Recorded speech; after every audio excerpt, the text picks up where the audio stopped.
Hello అండి, అందరికీ నమస్కారం. Good evening. నేను Suman, hydrogeologist, ground water department, Telangana state. భూగర్భ జల అన్వేషణ కోసం నన్ను సంప్రదించవలసిన ఫోన్ నెంబర్ 7659095430, అలాగే 9866752507. మనం నివసిస్తున్న భూమి మీద మాత్రమే భూగర్భ జలాలు ఉన్నాయి. ఓన్లీ ఈ సూర్య కుటుంబంలో భూమి మీద మాత్రమే నీటి వసతి ఉంది కాబట్టి, ప్రకృతి ఇచ్చిన వరం కాబట్టి, అందువల్ల నీటిని కలిగి ఉన్న మన భూమిని బ్లూ ప్లానెట్ అని కూడా పిలుస్తారు. ఈ రాళ్ళు ఉన్నాయి కదా, ఈ రాళ్ళల్లో మట్టి పొరలలో భూగర్భ జలం అనేది నిల్వ ఉంటుంది. కొన్ని సందర్భాల్లో రాయి పుట్టినప్పుడు కొన్ని ఫ్రాక్చర్స్, కొన్ని కోట్ల సంవత్సరాల క్రితం భూమి ఏర్పడుతున్న సమయంలో, భూమి మీద వాతావరణం ఏర్పడుతున్న సమయంలో కొన్ని కోట్ల సంవత్సరాల పాటు వర్షాలు పడ్డాయి. లోతట్టు ప్రాంతాలన్నీ వాననీటి చేత నింపబడి, ఎక్కడైతే ఎత్తైన ప్రాంతాలు ఉన్నాయో, కొండలు, గుట్టలు, ల్యాండ్ అంతా, అక్కడ ఉన్న మినరల్ కంపోజిషన్ అంతా వెళ్ళి సముద్రంలో మెల్ట్ కావడం వలన సముద్రంలో లవణ శాతం అనేది పెరిగింది. అందువల్ల సముద్రపు నీరు ఉప్పుగా ఉంటుంది. మరి వాన నీరు, సముద్రంలో ఉన్న వాన నీరు సూర్యుని యొక్క కిరణాల వేడి వలన ఎవాపరేషన్ రూపంలో ఆకాశంలో మేఘాలు ఏర్పడతాయి. మళ్ళీ మేఘాలు ఈ చెట్లు వెళ్ళి ఏదైనా ఎత్తైన కొండ దగ్గర అక్కడ చల్లని గాలి అడ్డుగా వచ్చినప్పుడు మళ్ళీ వాన నీరేమో తీయగా ఉంటుంది, ఉప్పుగా ఉండదు. అంటే అది ప్రకృతి ఇచ్చిన వరం అది. అలాంటి వాన నీటిని కాపాడుకోవడం మనం ఈ భూమి మీద పుట్టినందుకు మనుషులుగా వాటర్ లేకుండా అసలు ఏం చేయలేం. ఈసారి వానలు పడతలేవు, పరిస్థితి ఎంత దారుణంగా ఉందో తెలిసిందే. ఈరోజు ఉదయం ఒక రైతు ఫోన్ చేశాడు. అతను 3 బోర్లు వేశారంట, 200 ఫీట్లు వేసి మొత్తం దుమ్మేరేగింది సార్. మొత్తం బండ వచ్చింది, మొత్తం పౌడరు లేచిపోయింది. నేను ఇంటికి పోయేసరికి మా వాళ్ళు వేయించారు. ఎలా వేయించారంటే డౌజింగ్ మెథడ్స్ ప్రకారం వేయించాము. అంటే మామూలుగా కొబ్బరికాయలు కట్టెపుల్లలతో చేస్తుంటారు కదా, దాని ప్రకారం నేను వద్దు సైంటిస్ట్ని రప్పిద్దామని అన్న కూడా వినలేదు, వేశారు, ఫెయిల్ అయింది. మీ వీడియో చూశాను సార్, ఇది ఎంతవరకు వర్కౌట్ అవుతుంది అని చాలాసేపు ఒక 10 నిమిషాలు మాట్లాడాడు. సో రేపొద్దు అలా ఆయన డీటెయిల్స్ పంపిస్తా అని చెప్పిండు. అది చేసేది ఉంది. అంటే బోరు వేసుకున్న తర్వాత, అంటే భూగర్భ జలాలని ఈ భూమికి ఎలాంటి కాంటాక్ట్ లేకుండా చేసే ఏ పద్ధతి అయినా అది తప్పే. ఎందుకంటే ఈ సైంటిఫికల్గా విచ్ ఆర్ నాట్ ప్రూవ్డ్. ఇప్పుడు మేము చేసే పద్ధతి అయితే భూమి లోపలికి ఆర్టిఫిషియల్గా కరెంటు పంపించి మనం డేటా కలెక్షన్ చేసి రెసిస్టివిటీ ఎక్కడ ఎక్కువ ఉంది, తక్కువ ఉంది అని దాన్ని బేస్ చేసుకుంటే వాటర్ సోర్స్ ఉందా లేదా, అసలు ఎంతలో తీసుకోవాలి, ఎండిపోయినాయా లేకుంటే ఏందనేది విషయాలు చెప్పగలుగుతున్నాం. సక్సెస్ రేట్ అనేది అక్కడున్న భూగర్భ జలాలు వాన పడ్డప్పుడు వాన నీటిని ఎంత వరకు శోషించుకున్నాయి అనే దాని మీద ఆధారపడి ఉంటుంది. అయితే మరి ఈ రాళ్ళు ఉన్నాయి కదా, ఈ రాళ్ళు అనేవి ఎట్లా ఏర్పడ్డాయి? రాళ్ళు ఎట్లా ఏర్పడాయి అంటే అగ్నిపర్వతం ఉంటుంది కదా, అగ్నిపర్వతం అనేది భూమిలో లోపల 3 రకాల పొరలు ఉంటాయి. భూపటలం, భూప్రావారం, భూకేంద్ర మండలం అంటారు. భూపటలంలో ఉపరితలం మీద ఉన్న ఒక రంధ్రం లేదా ఒక ఓపెనింగ్ అన్నమాట, ఒక ద్వారం. ఈ ద్వారం గుండా భూమి లోపల ఉన్న 2వ పొర నుంచి భూప్రావారంలో శిలలు అన్నీ కరిగిపోయి అంత వేడి ఉంటుంది. భూమి లోపలికి వెళ్ళే కొద్దీ ఉష్ణోగ్రత పీడనం అనేది ఎక్కువ అవుతుంటుంది. భూమి లోపల రాళ్ళు కూడా కరిగిపోయి శిలాద్రవం 2 ఏదైతే వీక్ జోన్ ఉంటుందో అక్కడ గుద్దుకొని 2 టెక్టానిక్ ప్లేట్స్ ఉంటాయి కదా, వాటి కదలిక వలన గుద్దుకొని ఈ శిలాద్రవం అనేది చాలా ఒత్తిడికి లోనైనప్పుడు ఎక్కడైతే ఈ ఓపెనింగ్ అనేది భూ ఉపరితలం మీద ఉన్న వల్కనో ఉంది కదా, అగ్నిపర్వతం యొక్క ముఖద్వారం, దాని నుండి బయటకు వచ్చేస్తుంది. బయటకు వచ్చేసి దాంట్లో ఉన్న వాయువులు, ద్రవాలు, లిక్విడ్స్ ఇవన్నీ భూమి మీద ప్రవహించి మళ్ళీ అవి గట్టిపడిన తర్వాత మినరల్స్ ఏర్పడతాయి. మినరల్స్ వల్ల రాళ్ళు ఏర్పడతాయి, వాయువులు ఆకాశంలోకి వెళ్ళిపోతాయి.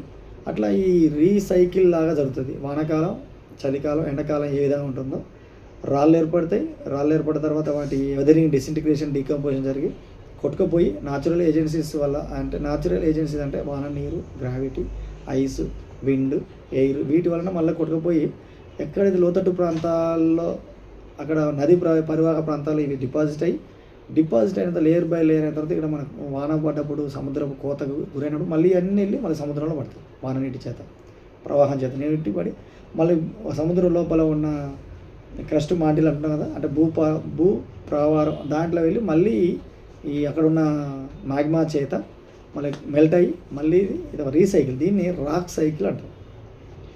ఈ శిలాద్రవం చాలా 1200 డిగ్రీ సెంటిగ్రేడ్ కలిగి ఉంటుంది భూపటలం కింద. ఇది పైకి వచ్చినప్పుడు భూమి లోపల ఉన్న కరిగిన శిలాద్రవాన్ని, రాళ్ళ యొక్క శిలాద్రవాన్ని మనం మ్యాగ్మా అంటాం. ఎప్పుడైతే ఇది when it comes open from the వల్కనో opening on the surface of the earth ఎప్పుడైతే వస్తుందో దాన్ని అప్పుడు లావా అంటాం. భూమి లోపల ఉన్న శిలాద్రవాన్ని ఏమో మ్యాగ్మా అని, అగ్నిపర్వతం ఓపెనింగ్ నుండి బయటికి వచ్చిన మ్యాగ్మాని లావా అని అంటాము. అది వెంటనే సాలిడిఫికేషన్ అవుతుంది, ఒక్కోసారి ర్యాపిడ్ సాలిడిఫికేషన్ అవుతుంది, ఒకసారి స్లో సాలిడిఫికేషన్ అవుతుంది. ఈ విధంగా మొదటి రకం రాళ్ళు ఏర్పడతాయి. మొదటి రకం రాయి అంటే గ్రనైట్ అని అర్థం. గ్రనైట్లో రాయి ఉన్న దగ్గర ఇగ్నియస్, అగ్ని నుండి, ఇగ్నియస్ అంటే అగ్ని అని అర్థం. అగ్ని అంటే అగ్ని నుండి పుట్టింది కదా, అందువల్ల అగ్నిశిల అంటాము. ఈ అగ్నిశిల అనేది మినరల్స్ కంపోజిషన్ ఏర్పడుతుంది. ఈ అగ్నిశిల అంటే గ్రనైట్ ఉన్న దగ్గర దాని ప్రైమరీ ఓపెనింగ్స్ ఉండవు, సెకండరీ ఓపెనింగ్స్ అనేది డెవలప్ అయితే టెక్టానిక్ డిస్టర్బెన్స్ వల్ల కావచ్చు, డిసింటిగ్రేషన్, డీకంపోజిషన్ ఆఫ్ మినరల్స్ వల్ల కావచ్చు, mechanical weathering, physical weathering, biological weathering, chemical reactions అన్నీ జరిగి ఈ గ్రనైట్ అనే రాయిలో పగుళ్ళు అనేవి ఏర్పడతాయి, ఫోల్స్ ఫాల్స్ ఏర్పడతాయి. ఫోల్స్ ఫాల్స్ అనేది సెకండరీ రాక్లలో ఏర్పడతాయి. అంటే సాండ్ స్టోను అని ముఖ్యమైన రాయి, సాండ్ స్టోను, గ్రేవే కానీ, లైమ్ స్టోను, డోలమైట్, ఛానల్ వేస్ అని ఇవన్నీ సెకండరీ అంటే రెండవ రకం సంబంధించిన రాళ్ళల్లో ఏర్పడతాయి. కానీ గ్రనైట్ రాయిలో ప్రైమరీ ఓపెనింగ్స్ అనేవి ఏర్పడవు. అందువల్ల దీని లోపల బోర్లు వేసినప్పుడు ఫెయిల్ అవుతాయి. ఇప్పుడు రైతులందరూ చాలామంది ఏం చేస్తారంటే, ఇప్పుడు ఈ కొబ్బరికాయలు కావచ్చు, కట్టె పుల్లలు కావచ్చు, ఇట్లా ఒక ఆయన ఇట్లా వాటర్ బాటిల్ పట్టుకొని తిరుగుతుంటాడు, ఒక ఆయన కొబ్బరికాయ పెట్టి రేస్తాడు అవతలి. మరి ఇంత టెక్నాలజీ డెవలప్ అవుతున్న రోజుల్లో మనం అన్నీ వాడుతున్నాం. మరి భూగర్భ జలాల విషయంలో రైతులకు తెలియకపోవడం వలన చేస్తున్న తప్పులు. సరే, ఒకప్పుడు అంటే వాటర్ టేబుల్ అనేది చాలా భూమి ఉపరితల దగ్గర ఉన్నది. ఇప్పుడు దగ్గర రఫ్ యావరేజ్గానే ఒక 5 మీటర్లు ఉండేది ఒకప్పుడు. ఇప్పుడు 30 మీటర్ల లోతులో ఉన్న బోర్లు కూడా అసలు లేవు. అంటే వాటర్ టేబుల్ అనేది 30 మీటర్ల కంటే కిందికి పోయింది. ఇక రాబోయే రోజులకి ఎంత పోతుందో తెలియదు. డిప్లీషన్ అనేది జరుగుతుంది. రీఛార్జింగ్ అనేది తక్కువ ఉంది, డిశ్చార్జింగ్ అనేది ఎక్కువ ఉంది. రీఛార్జింగ్ అంటే ఏంది, వాన పడ్డప్పుడు ఇది రీఛార్జ్ అవుతుంది, వాటర్ ఫిల్ అవుతుంది స్పాంజ్ లాగా. మరి వానలో పడినప్పుడు ఉన్న వాటర్ అంటే మనం తీస్తూ ఉంటాం. అవసరానికి మించి చాలా గ్రామాలు, పట్టణాలు కూడా ఓయి విలేజ్ అంటే ఓవర్ ఎక్స్ప్లాయిటెడ్, అవసరానికి అంటే ఎక్కువగా విరివిగా వాడి ఉన్నారు. దానివల్ల కరువు వచ్చే అవకాశం ఉంది. కాబట్టి వాన పడ్డప్పుడు వాన నీటి సంరక్షణ కట్టడాలని మీరు కట్టుకుంటే, employment guarantee scheme VBG Ramji నామకరణం మార్పు చెందింది. మీరు మీ ప్రతి గ్రామంలో ఒక field assistant, technical assistant, EC, APO, MPDO వీళ్ళందరూ ఉంటారు. వాళ్ళ ఆధ్వర్యంలో ఈ ప్రాజెక్ట్ అనేది ప్రతి గ్రామంలో మన దేశంలో నడుస్తుంది. కాబట్టి మీరు వెళ్ళి వాళ్ళ సలహాలు తీసుకొని మీ భూమిలో ఏ రకమైన స్ట్రక్చర్ కట్టవచ్చు అంటే, ఎత్తైన ప్రాంతం నుంచి లోతట్టు ప్రాంతం వరకు ఒక స్ట్రీమ్ ఉంటుంది, ఒక డ్రైనేజ్ ప్యాటర్న్ ఉంటుంది. A large area surrounded by which contributes water to A river.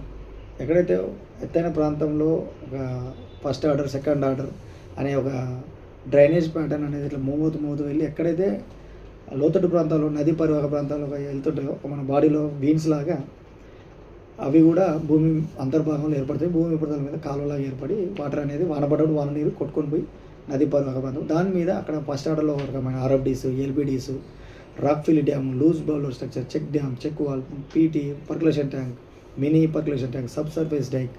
So బోర్లు ఉన్న దగ్గర బోర్వెల్ రీఛార్జ్ స్ట్రక్చర్స్ ఇవన్నీ నిర్మించుకుంటే మీరు ₹1 కూడా ఖర్చు లేకుండా ప్రభుత్వ పథకంలో మీరు భాగస్వాములై మీ ఊర్లో ఉన్న క్షేత్ర సహాయకుని సహాయం చేత మీరు మీ భూమిని ఎవరైతే ఎంప్లాయీస్ వచ్చి ఈజీఎస్లో పనిచేసిన వాళ్ళు వచ్చి మీకు ఖచ్చితంగా హెల్ప్ చేస్తారు. Without paying single rupee to the government, you can use all those government projects in your land to store the natural source of rainwater, which will improve your groundwater source.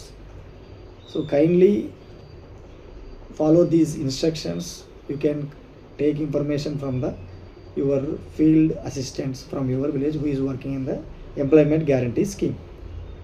So in this video I am uploading along with my subject images of volcano, how it is blowing from the subsurface material, rock material, which is having very hot gases and solids and liquids which can blown out from the opening of the volcano.